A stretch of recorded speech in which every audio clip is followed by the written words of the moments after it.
వేల శతఘ్నులు ఒక్కడై భరతమాత రక్షణకు తన బాహువు నిలిపిన వన్ మ్యాన్ ఆర్మీ బోస్, వెన్నుచూపని బెబ్బులై తెల్లవాడి గుండెల్లో తన పంజా విసిరిన రాయల్ బెంగాల్ టైగర్ బోస్, కనుసైగతోనే ఖండాంతరాల సైన్యాన్ని కూర్చి మదమెక్కిన ముష్కరులకు చుక్కలు చూయించిన మహానేత మన నేతాజీ. పోరాడితేనే విజయమని, కోరితే ఎవ్వడివ్వడని ఊపిరి స్థలపని ఉద్యమంతో ఉప్పెనై ఎగిసిన మరణమెరుగని మరో చిరంజీవి మన సుభాష్ చంద్రబోస్.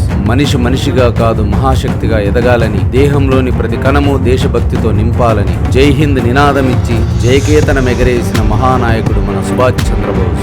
సంగ్రామ పోరులో సమిద అయిన మృత్యువుకి అంతుచిక్కని మువ్వన్నెల జెండా ముద్దుబిడ్డ మన సుభాష్ చంద్రబోస్. దేశం గర్వించే ఉత్తమ ఉద్యోగంలో ఉన్న, తరతరాలు అనుభవించే విలాసాలు తన సొంతమే అయినా తృణప్రాయంగా వాటన్నిటినీ త్యజించి తల్లిలాంటి దేశ దాస్య శృంఖలాల విముక్తి కోసం ఆఖరి శ్వాస వరకు అంకితం చేసిన భరతమాత ముద్దుబిడ్డ మళ్లీ ఈ పొడమి పుత్రుడై తిరిగి రావాలని కోరుకుంటూ మరణం లేని ఆ మహావీరునికి మనసారా జయంత్యోత్సవ శుభాకాంక్షలు.